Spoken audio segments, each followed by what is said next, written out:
Hello everyone and welcome back to another Ewoks Evals. Today we're going to be going over the 4th round draft picks of the Baltimore Ravens in 2024. First off is going to be Tez Walker, then we'll get into TJ Tampa a little later. So who is Tez Walker? He's a receiver out of North Carolina. He is 6'1", 193. Let's look at his production score. 74 production score, 86 athleticism score, and then an 80 total score, ranking him the 9th best receiver at the combine. He has a 4.36 40, which is very, very good. He is a very good deep threat. He has a career average of 30 yards on touchdown receptions. One of the reasons he dropped to the 4th round was a poor Senior Bowl showing where he dropped a lot of balls, but who cares? I mean, he doesn't on the tape. He doesn't really drop that many balls. All right, so here's the RAS score. He is a little light at 193, but again, who cares? He's a deep threat. 6'1" is good height. And then his 40-yard dash, 97th percentile with a 4.36. 99th percentile, great broad jump. 97th percentile at his vert, and I mean he's in the 97th percentile in the all the players in the draft. He is a very good field stretcher with great tracking ball skills, and really that's all we need. We don't need him to be a short intermediate route runner with Andrews, Zay Flowers, Bait, and likely there. I mean, we really need that deep threat connection that Lamar can connect with. That was lacking from Bait, but if we put Bait in the slot and allow him to work, I mean that's where that's where he's going to thrive. If we look on NFL Network, we'll see his comp from Lancer line is Alec Pierce, but hopefully he can be better, a little bit better than Alec Pierce. All right, so here's his first rep that I've seen. He you can see his deep tracking ball skills here. He adjusts perfectly and uses his 6'1" frame just to jump up, box the defender out, and catch the ball. So that little catch there, I mean, he's very contested, but it looks flawless. So, I mean, even though he did drop balls at the Senior Bowl, who really cares? Here is Miami versus UNC game. He's down here, I believe. You'll see him coming across the screen right there.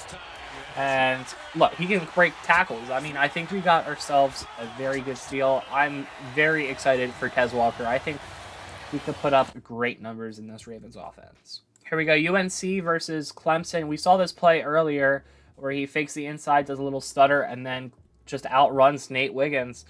And he just uses his speed and frame to track the deep ball. That is very good. And Wiggins only had one 20-yard reception on him. I think it might have been that, actually. And it was Tez Walker who got the 20-yard reception on him. All right, and then finally we're going to watch this Steve Smith Sr. clip. I always love hearing his opinions on especially receivers. So let's hear this. Tez Walker, he's only had about 2.5 years of on-the-field experience. Led the team with 7 touchdowns in only 8 games. He's a fantastic football player. But the expectation of him, he's not a finished product. I don't believe any of these guys in the draft this year, even Rome, Harrison, Neighbors, they're not a finished product and shouldn't be. Goes to Chapel Hill. Denied twice. He still asked coach, hey, can I just start working on my craft and let me serve our corner on the practice squad and just running reps? And coach was like, heck yeah, you can do that. His hands are pretty good. He can ball. Sometimes he short steps on the out routes, but his ceiling is very high. Once he gets with a coach that locks him in, then now he's living, breathing football constantly. When he gets that, I would say next off season, you'll see dramatic change once he gets in the building. Then once he gets in off season, I would say his second year he'll come out, he may end up taking somebody's job. Yeah, so I agree. Once he's in a stable environment, I think he's gonna thrive. And this story even shows how he perseveres. He doesn't just give up easily, and I think that's a common theme in this draft is that we have people that give effort. All right, next up is going to be TJ Tampa. He was our second 4th round pick. He's 6'1", 189 out of Iowa State. He's a cornerback. So let's look at his production score on NFL Network. 71 production score, only 61 athleticism score, and just overall is a 72 in total score. If we look at his RAS score, you can see he's not a great athlete. He has the length. You can see here he's 6'1", 189.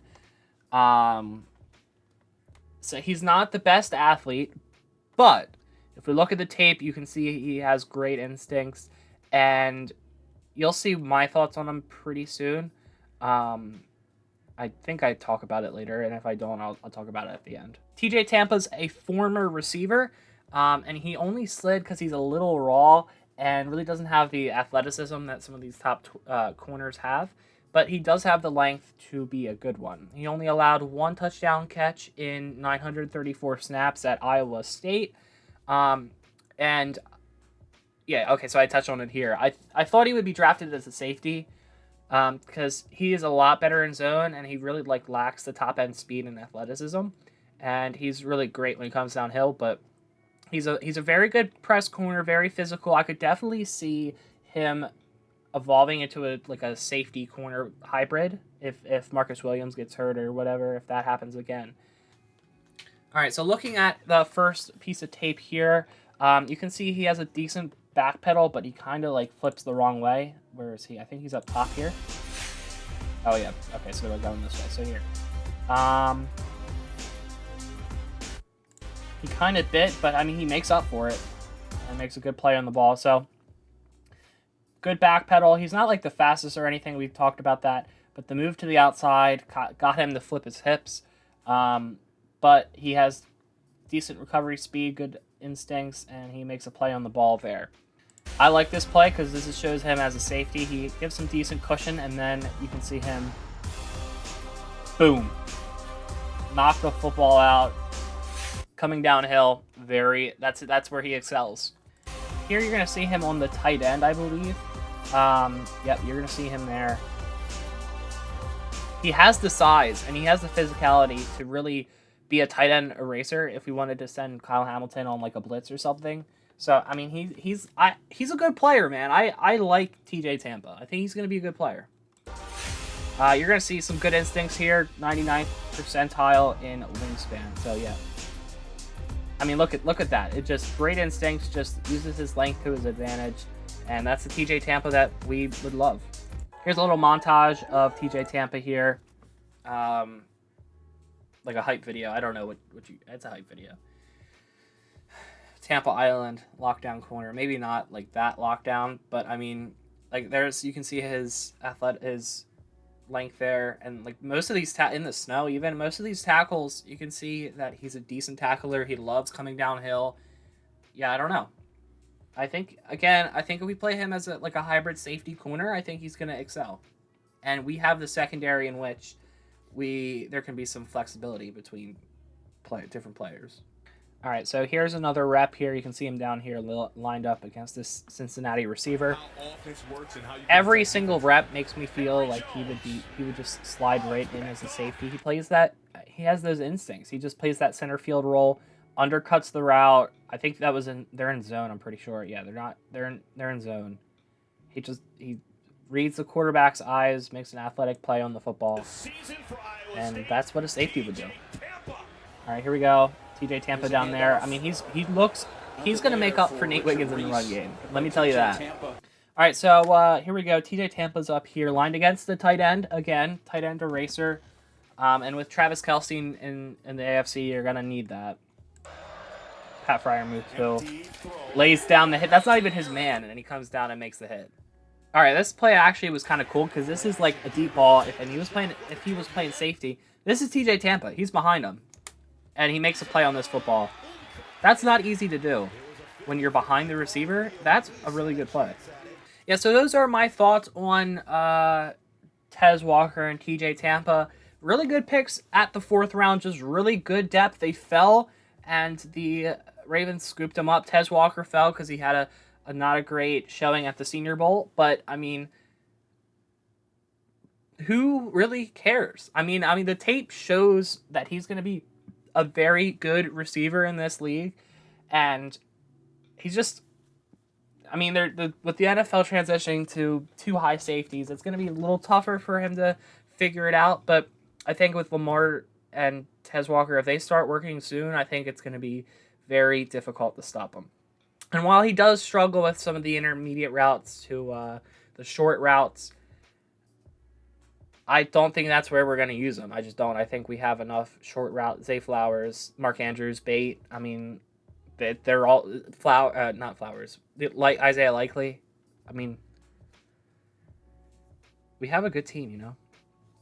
TJ Tampa. I talked about him at the end there as a safety. I would prefer him as a safety coming downhill, maybe a box safety. I mean, he could even be good on special teams. Maybe he's as not like a gunner or anything, but even just someone on the line at punt returns or whatever. I think that's a good depth pickup. So next, that's going to be the end of this episode.